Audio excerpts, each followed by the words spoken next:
Audiolivro A Imortalidade, de J.C. Ryle, 1816 a 1900. Não atentando nós nas coisas que se veem, mas nas que não se veem, porque as que se veem são temporais, e as que se não veem são eternas. 2 Coríntios 4:18.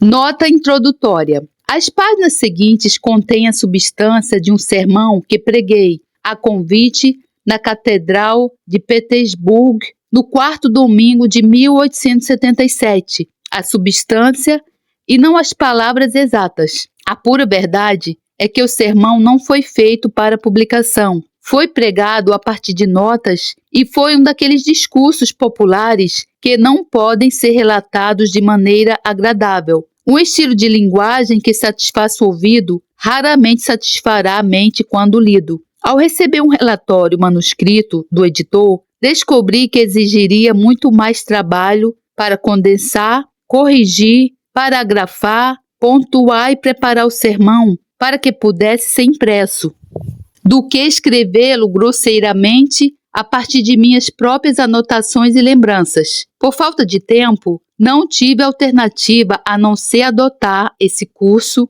ou recusar completamente a publicação. O resultado é que o leitor tem diante de si o assunto, a ordem, as cabeças, o arranjo e os principais pensamentos e frases do meu sermão, mas não contém todas as palavras ditas. Com isso, espero que o leitor fique satisfeito. O pós-escrito que segue o sermão é uma breve tentativa de lançar luz sobre um assunto que está perturbando a mente de alguns cristãos nos dias atuais. Esse assunto é o estado futuro, o estado após a morte. Claro que em um pequeno livro como este, o leitor não deve esperar encontrar esse assunto tratado de maneira exaustiva, mas arrisco-me a pensar que forneci algumas razões claras pelas quais os antigos caminhos sobre o estado futuro não devem ser levianamente abandonados. Também dei os nomes de livros, nos quais informações mais completas podem ser obtidas. Novidades em teologia são sempre atraentes. Novas visões, como aquelas propostas hoje em dia sobre o estado futuro, são à primeira vista ilusórias, plausíveis e muito convincentes. Mas com todo o respeito pelos defensores de ensinamentos mais novos, mais amplos e mais liberais, assim chamados, não vejo nada neles que resista ao teste de investigação calma à luz da Bíblia. O velho é melhor. J.C. Ryle, Palace, Liverpool, 19 de abril de 1883. Considerações sobre a imortalidade. Não atentando nós nas coisas que se veem, mas nas que não se veem. Porque as que se veem são temporais, e as que se não veem são eternas. 2 Coríntios 4:18. Um assunto se destaca na face desse texto, que é um dos mais solenes e profundos da Bíblia. Esse assunto é a eternidade, ou a imortalidade. O assunto é um dos quais o homem mais sábio só pode entender um pouco. Não temos olhos para vê-lo completamente, nem linha para percebê-lo, nem mente para compreendê-lo. E, no entanto, não devemos nos recusar a considerá-lo. Há profundidades de estrelas nos céus acima de nós que o telescópio mais poderoso não pode perfurar. No entanto, é bom olhar para elas e aprender alguma coisa. Se não podemos aprender tudo, há alturas e profundidades sobre o assunto da eternidade que o homem mortal nunca pode compreender. Mas Deus falou sobre isso, e por isso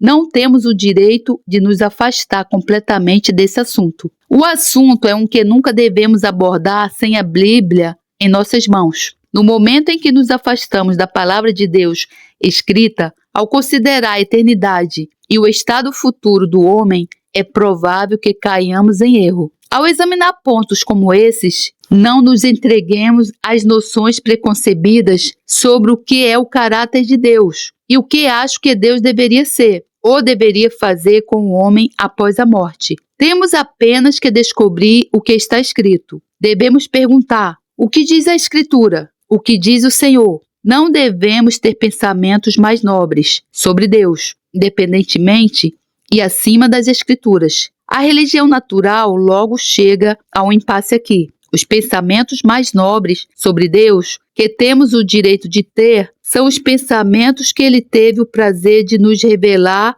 em Sua palavra escrita. Peço a atenção de todos em cujas mãos este sermão cair, enquanto ofereço alguns pensamentos sugestivos sobre a eternidade. Como homem mortal, sinto profundamente minha própria insuficiência para lidar com esse assunto, mas oro para que Deus, o Espírito Santo, cuja força se aperfeiçoa na fraqueza, abençoe as palavras que escrevi e as transforme em sementes de vida eterna em muitas mentes. Vivemos em um mundo onde todas as coisas são temporais e passageiras. Deve ser cego aquele homem que não pode perceber isso. Tudo ao nosso redor está se deteriorando, morrendo e chegando ao fim. Uma vez criado, nunca perecerá inteiramente, mas em um sentido prático popular, não há nada imortal em nós, exceto nossas almas. Não admira que o poeta diga: mudança e decadência ao redor eu vejo. Ó tu que não mudas, permanece comigo.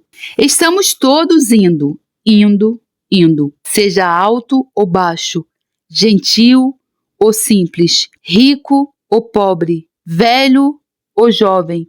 Estamos todos indo e em breve teremos ido. A beleza é apenas temporal. Sara já foi a mais bela das mulheres e a admiração da corte do Egito. Contudo, chegou um dia em que até mesmo Abraão, seu marido, disse: dai-me a posse de sepultura convosco, para que eu sepulte a minha morta. Gênesis 23:4. A força do corpo é apenas temporária. Davi já foi um homem valente, o matador de leão e de urso, e o campeão de Israel contra Golias. Contudo, chegou um dia em que até mesmo Davi teve de ser amamentado e ministrado em sua velhice como uma criança. A sabedoria e o poder do cérebro são apenas temporários. Salomão já foi um prodígio de conhecimento, e todos os reis da terra vieram ouvir sua sabedoria. No entanto, mesmo Salomão, em seus últimos dias, foi tolo e permitiu que suas esposas desviassem seu coração. Por mais humildes e dolorosas que essas verdades possam parecer, é bom para nós percebê-las e colocá-las no coração. As casas em que moramos, os lares que amamos, as riquezas que acumulamos, as profissões que seguimos, os planos que traçamos, as relações que estabelecemos são apenas por um tempo, porque a aparência deste mundo passa. 1 Coríntios 7:31. A moda deste mundo passa. O pensamento sobre a eternidade é aquele que deve despertar todo aquele que vive apenas para este mundo. Se sua consciência não estiver totalmente cauterizada, ela deve despertar grandes indagações de coração. Cuidado com o que você está fazendo. Acorde para ver as coisas em sua verdadeira luz antes que seja tarde demais. As coisas pelas quais você vive agora são todas temporais e passageiras. Os prazeres, as diversões, as recreações, os divertimentos, os lucros, as vocações terrenas que agora absorvem todo o seu coração e bebem toda a sua mente, logo terminarão. São pobres coisas efêmeras que não podem durar. Não os ame, não os segure com muita força, não faça deles seus ídolos. Você não pode mantê-los e você deve largá-los. Busque primeiro o reino de Deus e então tudo mais lhe será acrescentado. Pensai nas coisas lá do alto, não nas que são aqui da terra. Colossenses 3:2. Você que ama o mundo, seja sábio. Nunca se esqueça de que está escrito: o mundo passa, bem como a sua concupiscência. Aquele, porém, que faz a vontade de Deus, permanece eternamente. Colossenses 3:2, 1 João 2:17. O mesmo pensamento deve animar e confortar todo cristão verdadeiro. Suas provações, cruzes e conflitos são todos temporais. Eles logo terão um fim. E mesmo agora, eles estão trabalhando para você um peso de glória, acima de toda comparação. 2 Coríntios 4,17. Tome-os pacientemente, suportá-los em silêncio. Olhe para cima, para frente e muito além deles. Lute sua luta diária com a convicção permanente de que é apenas por pouco tempo e que o descanso não está longe. Carregue sua cruz diária com uma lembrança permanente de que as coisas que se veem são temporais. A cruz logo será trocada por uma coroa e você se sentará com Abraão, Isaque e Jacó no reino de Deus.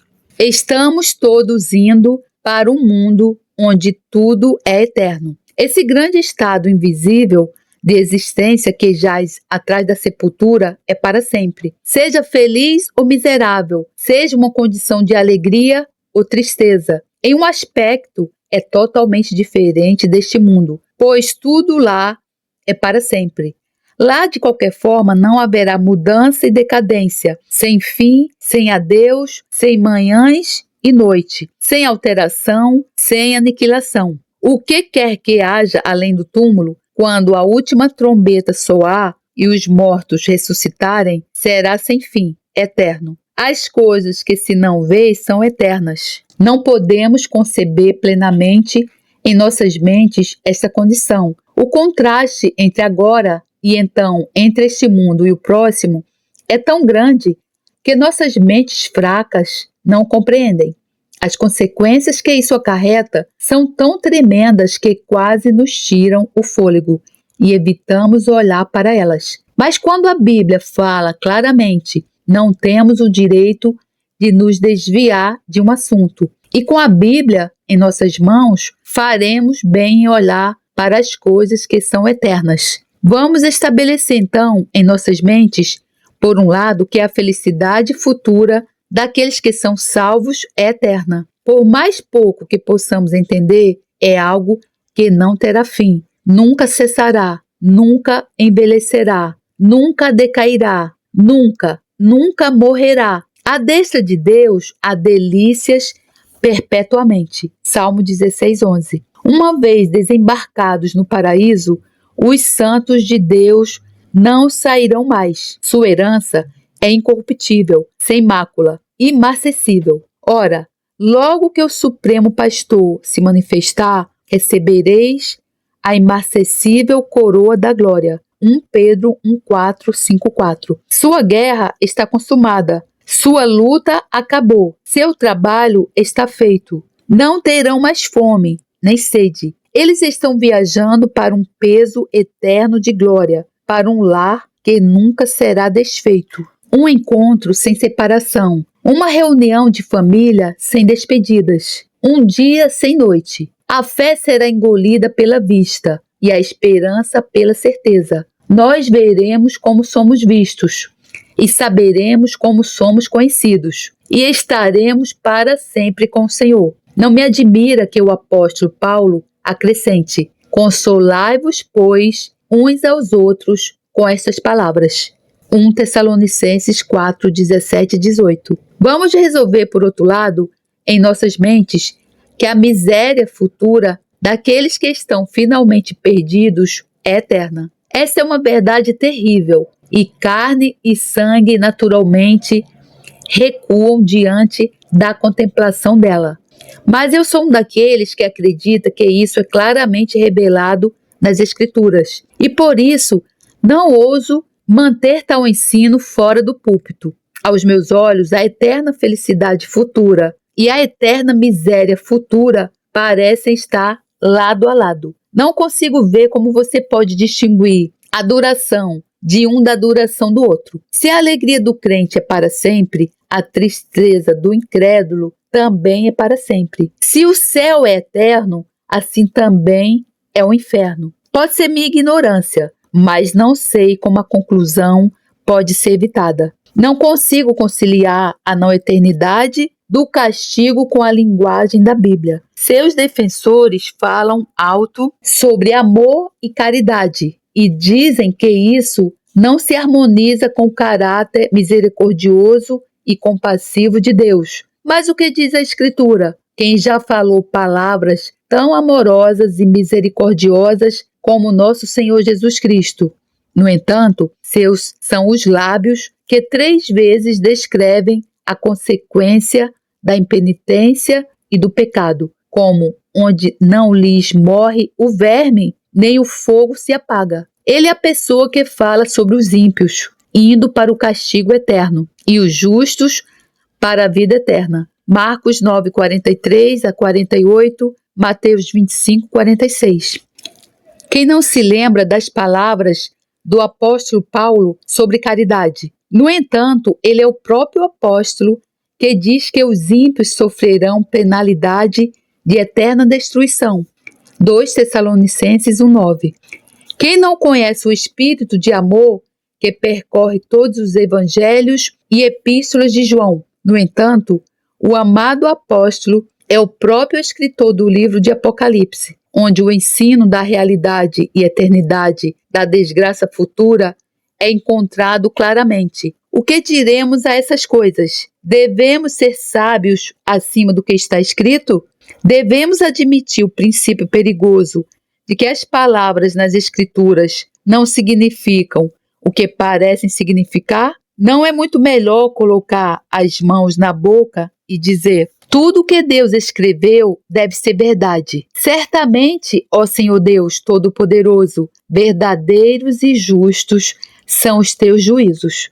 Apocalipse 16:7. Não consigo conciliar a não eternidade do castigo com a linguagem do nosso livro de orações.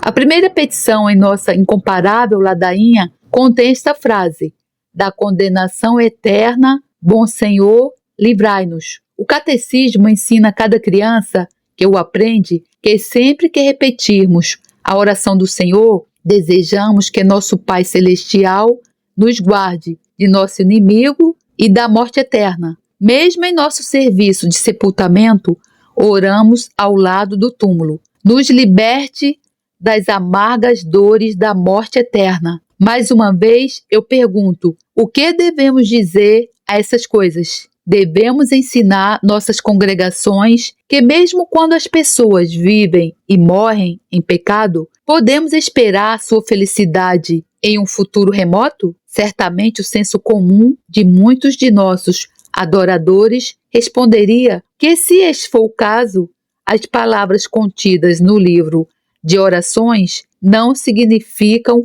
absolutamente nada. Não reivindico nenhum conhecimento peculiar das Escrituras.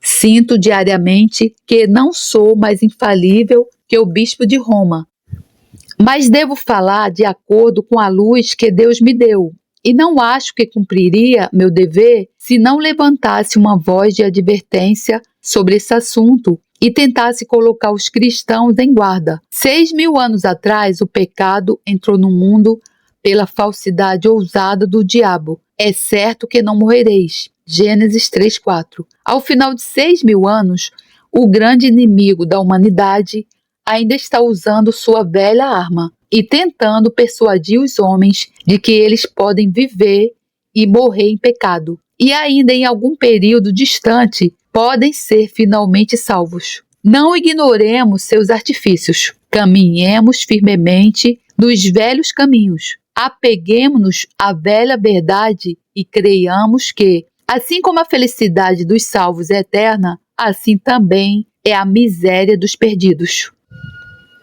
Mantenha-se firme em tudo o que foi revelado. Qual foi a utilidade do Filho de Deus se encarnar, agonizar no Getsêmani e morrer na cruz para fazer expiação, se os homens podem ser finalmente salvos sem que creiam nele? Onde está a menor prova de que a fé salvadora no sangue de Cristo pode começar após a morte? Onde está a necessidade do Espírito Santo se os pecadores devem finalmente entrar no céu sem uma conversão e renovação de coração? Onde podemos encontrar a menor evidência de que alguém pode nascer de novo e ter um novo coração se morrer em um estado não regenerado. Se um homem pode finalmente escapar do castigo eterno sem fé no sangue de Cristo ou santificação do Espírito, o pecado não é mais um mal infinito e dessa maneira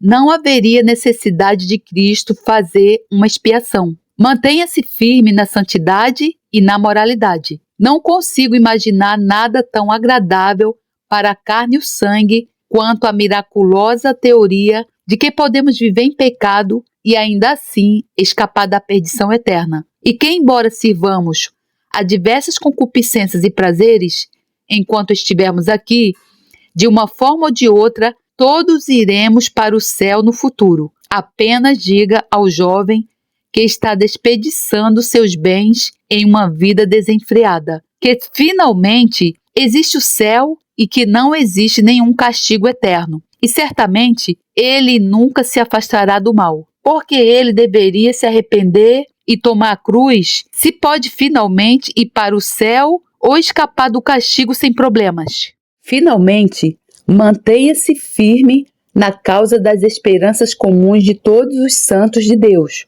Vamos entender distintamente que cada golpe dado no entendimento da eternidade do castigo é um golpe igualmente pesado no entendimento da eternidade da recompensa. É impossível separar as duas coisas. Nenhuma definição teológica engenhosa pode dividi-las. Eles permanecem em pé ou caem juntos. A mesma linguagem é usada, as mesmas figuras de linguagem são empregadas quando a Bíblia fala sobre as duas condições. Todo ataque à duração do inferno é também um ataque à duração do céu. Afasto-me desta parte do meu assunto com uma profunda sensação de sua dor. Sinto fortemente, junto com Robert M. Channing, que tal doutrina é um assunto difícil de lidar com amor, mas afasto-me dela com uma convicção igualmente profunda de que, se acreditamos na Bíblia, nunca devemos abandonar nada do que ela contém, da teologia dura, austera e impiedosa. Bom Deus, livra-nos. Se os homens não são salvos, é porque eles não vão a Cristo. João 5,40. Não devemos ser sábios acima do que está escrito. Nenhum amor mórbido, a liberalidade, assim chamada, deve nos induzir a rejeitar a qualquer coisa que Deus tenha revelado sobre a eternidade. Os homens, às vezes, falam exclusivamente sobre a misericórdia, o amor e a compaixão de Deus, como se ele não tivesse outros atributos, e deixam inteiramente fora de vista sua santidade, sua pureza, sua justiça, sua imutabilidade e seu ódio ao pecado. Tomemos cuidado para não cair nessa ilusão. É um mal crescente nesses últimos dias. Percepções baixas e inadequadas da indescritível vileza e imundície do pecado e da inexprimível pureza do Deus eterno são fontes férteis de erro sobre o estado futuro do homem. Pensemos no ser poderoso com quem temos que lidar, como foi declarado por Moisés, dizendo: Senhor, Senhor, Deus compassivo, clemente e longânimo, e grande em misericórdia e fidelidade, que guarda a misericórdia em 1000 gerações, que perdoa a iniquidade, a transgressão e o pecado. Mas não esqueçamos a cláusula solene que conclui a frase, ainda que não inocenta o culpado. Êxodo 34, 6, 7. O pecado não arrependido é um mal eterno e nunca pode deixar de ser pecado. E aquele com quem temos que lidar é um Deus eterno. As palavras do Salmo 145 são surpreendentemente belas. Benigno e misericordioso é o Senhor, tardio em irar-se e de grande clemência. O Senhor é bom para todos, e as suas ternas misericórdias permeiam todas as suas obras. O Senhor sustém os que vacilam e apruma todos os prostrados. Ele acode à vontade dos que o temem, atende-lhes o clamor e os salva. O Senhor guarda todos os que o amam. Salmo 145, 8 a 20. Nada pode exceder a misericórdia desta linguagem, mas que fato impressionante é que a passagem continua acrescentando a seguinte conclusão solene: porém, os ímpios serão exterminados. Salmo 145, 20. Nosso estado no mundo invisível da eternidade depende inteiramente do que somos no tempo presente. A vida que vivemos na Terra é curta, na melhor das hipóteses, e logo passa.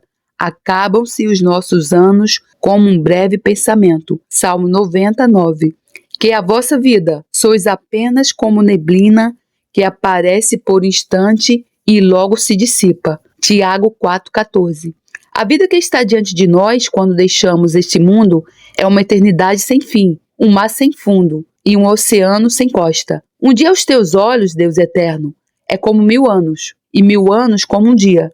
2 Pedro 3,8. Nesse mundo o tempo não existirá mais, mas por mais curta que seja a nossa vida aqui, infinita como será no futuro, é um pensamento tremendo que a eternidade depende desse tempo presente. Nosso destino após a morte depende, humanamente falando, do que somos enquanto estamos vivos. Está escrito: Deus retribuirá a cada um segundo o seu procedimento. A vida eterna aos que, perseverando em fazer o bem, procuram glória, honra e incorruptibilidade, mas ira, indignação aos facciosos que desobedecem à verdade e obedecem à injustiça. Romanos 2, 6, 8. Nunca devemos esquecer que estamos todos, enquanto vivemos, em estado de provação. Estamos constantemente semeando sementes que brotarão e darão frutos a cada dia e hora em nossas vidas. Há consequências eternas resultantes de todos os nossos pensamentos, palavras e ações, das quais levamos muito pouco em conta. Toda palavra frívola que proferirem os homens, dela darão conta no dia do juízo. Mateus 12, 36. Nossos pensamentos estão todos contados, nossas ações são todas pesadas. Não é de admirar que Paulo diga: o que semeia para a sua própria carne, da carne colherá corrupção, mas o que semeia para o Espírito, do Espírito colherá a vida eterna. Gálatas 6,8. Em uma palavra, o que semeamos na vida, colheremos após a morte e colheremos por toda a eternidade. Não há maior ilusão do que a ideia comum de que é possível viver perversamente e, no entanto, ressuscitar gloriosamente, estar em religião nesse mundo e ainda assim ser um santo no outro. Quando o famoso Whitefield reviveu a doutrina da conversão no século passado, é relatado que um de seus ouvintes veio a ele depois de um sermão e disse: é tudo verdade, Senhor. Espero ser convertido e nascer de novo um dia, mas não antes de morrer. Temo que existam muitos como ele. Temo que a falsa doutrina do purgatório romano tenha muitos amigos secretos, mesmo dentro dos limites da Igreja da Inglaterra. Por mais descuidadamente que os homens continuem enquanto vivem, eles secretamente se apegam à esperança de que serão encontrados entre os santos quando morrerem. Eles parecem abraçar a ideia de que existe algum efeito purificador produzido pela morte e que o que quer que sejam nesta vida, eles serão achados entre os selecionados para a herança dos santos na vida futura. Mas é tudo uma ilusão. A vida presente é para servir ao Senhor, tempo de assegurar a grande recompensa. A Bíblia ensina claramente que, ao morrermos, convertidos ou não convertidos, crentes ou incrédulos, piedosos ou ímpios, assim ressuscitaremos quando a última trombeta soar. Não há arrependimento na sepultura, não há conversão após o último suspiro. Agora é a hora de crer em Cristo e tomar posse da vida eterna. Agora é a hora de passarmos das trevas para a luz e para assegurarmos nosso chamado e eleição. A noite vem quando nenhum homem pode trabalhar. Quando a árvore cair, ali ficará. Se deixarmos esse mundo impenitentes e incrédulos, ressuscitaremos da mesma forma na manhã da ressurreição e descobriremos que seria melhor que nunca tivéssemos nascidos. Marcos 14, 21. Peço a todos os leitores deste livro que se lembrem disso e façam bom uso do tempo. Considere-o como material de que a vida é feita e nunca o desperdice ou jogue fora. Suas horas, dias, semanas, meses e anos têm algo a dizer para uma condição eterna, além da sepultura. O que você semeia na vida agora, é certo que colherá na vida futura. Não há escapativa, não há como correr dessa lei espiritual. Como diz o santo Baxter, é agora ou nunca. Tudo o que fazemos na religião deve ser feito agora. Lembre-se disso ao usar todos os meios de graça, do menor ao maior. Nunca seja descuidado com eles. Eles são dados para serem seus auxílios em direção ao mundo eterno, e nenhum deles deve ser tratado impensadamente ou tratado com leveza e reverência. Suas orações diárias e leitura da Bíblia, seu comportamento no dia do Senhor, sua maneira de realizar o culto público, todas essas coisas são importantes.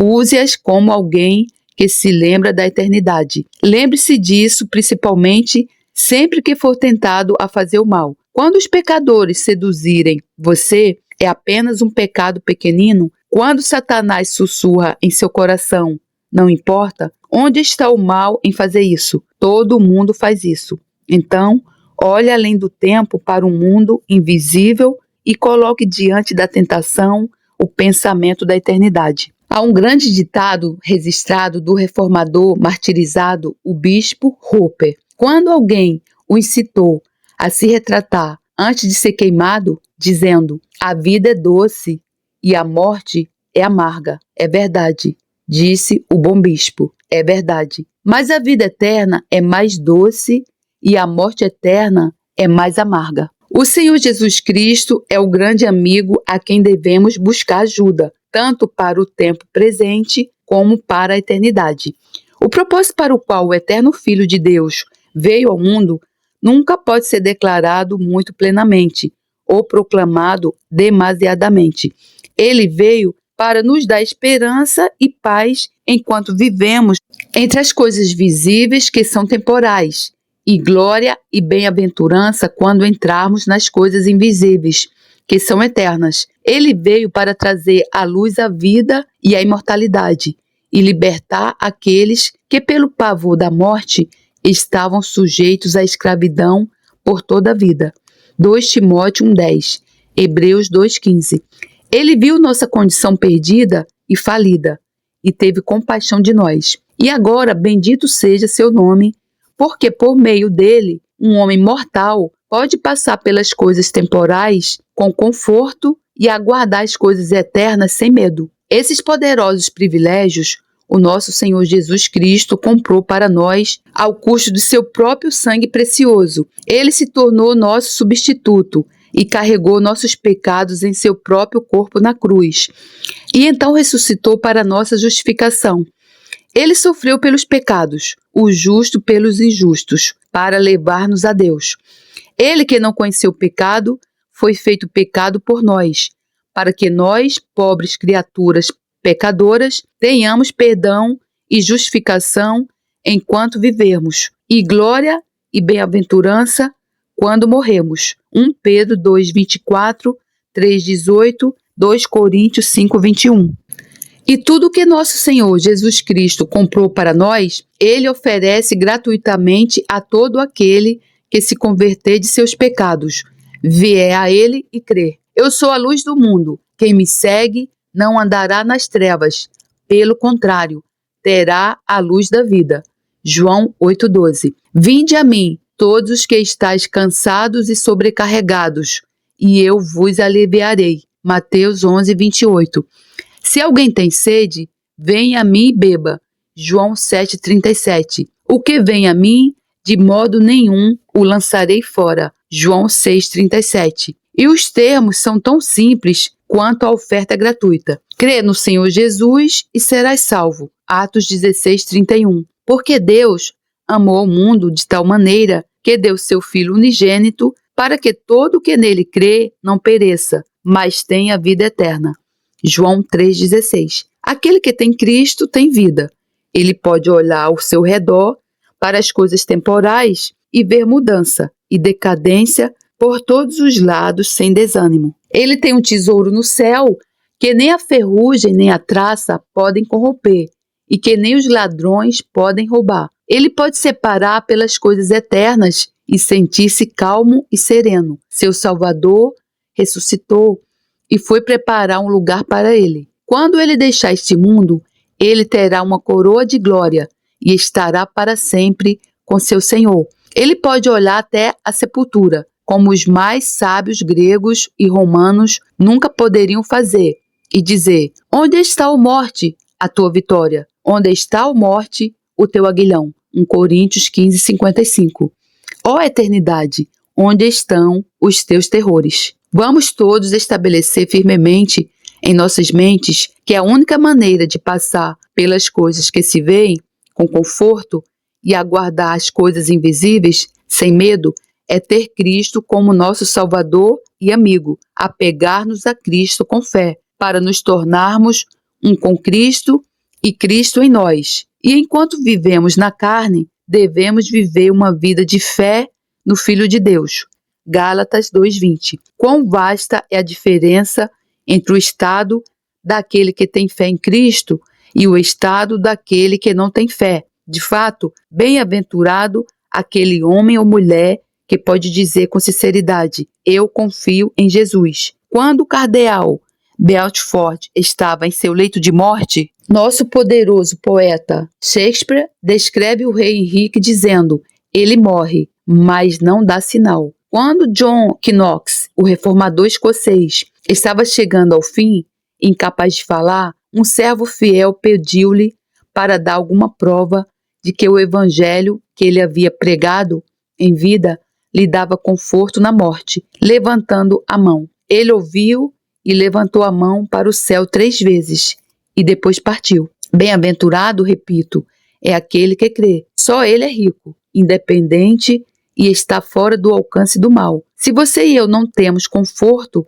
em meio às coisas temporais e nenhuma esperança para as coisas eternas, a culpa é toda nossa. É porque não queremos vir a Cristo para que tenhamos vida. João 5:40. Deixo aqui o assunto da eternidade e oro para que Deus abençoe a muitas almas. Você e eu nos encaramos, talvez pela primeira vez e provavelmente pela última vez em nossas vidas. Mas quando e onde nos encontraremos novamente? Por isso ofereço uma palavra de exortação amigável. Eu ofereço a cada um algum alimento para reflexão e matéria para autoexame. 1. Em primeiro lugar, como você está usando o seu tempo? A vida é curta e muito incerta. Você nunca sabe o que um dia pode trazer.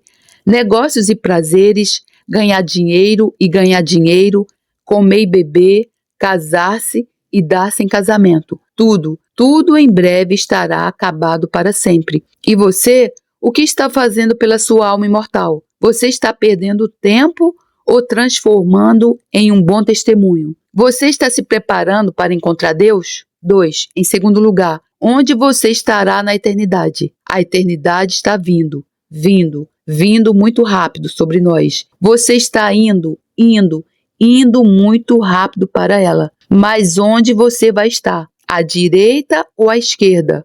No dia do juízo? Entre os perdidos ou entre os salvos? Oh, não descanse até que sua alma esteja segura. Certifique-se de trabalhar.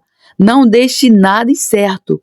É uma coisa terrível morrer despreparado e cair nas mãos do Deus vivo todo-poderoso. 3. Em terceiro lugar, você estaria seguro para o tempo e a eternidade? Então busque a Cristo e creia nele. Venha a ele assim como você é. Busque-o enquanto pode ser encontrado. Invoque-o enquanto está perto. Ainda há um trono de graça. Não é tarde demais. Cristo espera para ser gracioso. Ele o convida a vir a ele. Antes que a porta seja fechada e o julgamento comece, arrependa-se, creia e seja salvo. 4. Por último, você seria feliz? Apegue-se a Cristo e viva a vida de fé nele. Permaneça nele e viva perto dele. Siga-o com coração, alma, mente, força e procure conhecê-lo melhor a cada dia. Assim fazendo, você terá grande paz enquanto passar pelas coisas temporais. E no meio de um mundo moribundo, nunca morrerá. João 11:26. Assim fazendo, você será capaz de esperar pelas coisas eternas com confiança infalível. Sentir e saber que se a nossa casa terrena deste tabernáculo for desfeita, teremos um edifício de Deus, uma casa não feita por mãos, eterna nos céus. 2 Coríntios 5:1. E ao nosso Senhor Jesus Cristo, profunda honra e esplendorosa glória ao Rei de todos os tempos, Deus único, imortal, invisível, sempre e sempre. Amém. Glórias a Deus, louvado seja o meu Senhor, que a graça do Senhor Jesus Cristo, o amor de Deus e a comunhão do Santo Espírito estejam com todos vocês. Amém.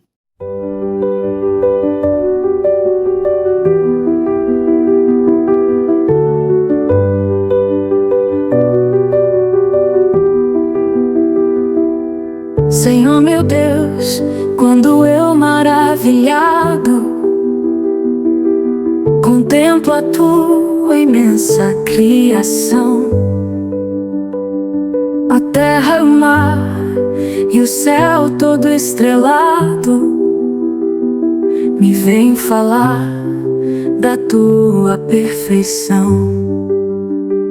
Então minha alma canta-te, Senhor, grandioso és tu, grandioso és tu. Então minha alma canta-te, Senhor, grandioso és tu, grandioso és tu.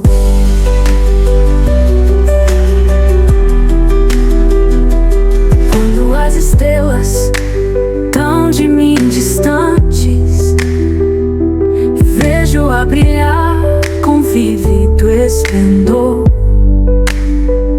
relembro a Deus as glórias cintilantes que meu Jesus deixou por meu amor. Então minha alma canta-te, Senhor, grandioso és tu, grandioso és tu. Então minha alma canta-te, Senhor, grandioso és tu, grandioso és tu.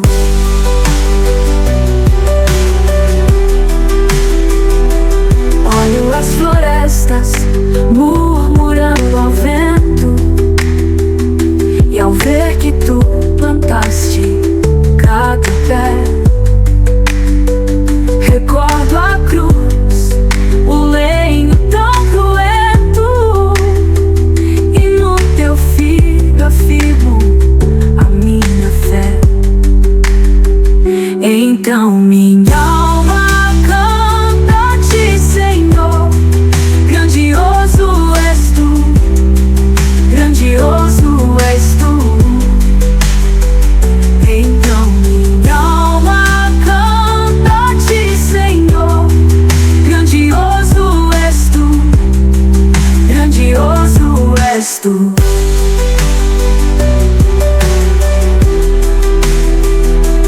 E quando penso que tu não poupaste teu filho amado por amor de mim, meu coração que nele tu ganhaste transborda, ó Pai, de amor que não tem fim. Então minha alma canta-te, Senhor, grandioso és tu, grandioso és tu. Então minha alma canta-te, Senhor, grandioso és tu, grandioso és tu.